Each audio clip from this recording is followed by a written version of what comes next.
खुश खबर मित्रांनो, ईश्वरी प्रेग्नेंट आहे आणि अर्णव इतकी सुंदर पद्धतीने तिची काळजी घेत आहे. तिला रूममध्ये व्यवस्थित आणून बसवत आहे. तिला प्रेमाने सूप खाऊ घालत आहे आणि आता त्यांच्या मस्तपैकी गप्पा चाललेल्या आहेत की बाळ झाल्यावर आपल्या बाळाचं नाव काय ठेवायचं, मुलगा असेल तर काय नाव ठेवायचं, मुलगी असेल तर काय नाही नाव ठेवायचं. आणि आता ईश्वरी लाजून म्हणत आहे की मुलगा असेल तरी तुम्हीच नाव ठेवायचं आणि मुलगी असली तरी तुम्हीच ठेवायचं. आणि अर्णवलाही खूप आनंद होत आहे. खरंच अर्णवसारखा नवरा भेटायला नशीब लागतं. किती क्यूट आणि किती छान काळजी घेत आहे ईश्वरीची. असा नवरा असल्यावर कोणत्या बायकोला वाटणार नाही प्रेग्नेंट राहावं, एवढी काळजी तो घेतोय. बापरे, खरंच किती गोड आहे ईश्वरी आणि अर्णवचं नातं. परंतु या नात्यात खूप मोठा दरार पडणार आहे. कारण मित्रांनो, इथे ईश्वरी प्रेग्नेंट आहे आणि अर्णव हा दिवसाढवळ्या स्वप्न पाहत आहे की ईश्वरी प्रेग्नेंट असल्यावर आमचं येणारं गोंडूसं बाळ कसं असेल.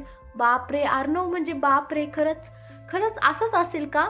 जेव्हा ईश्वरी प्रेग्नेंट होईल तेव्हा अर्णव अशीच काळजी घेईल ना?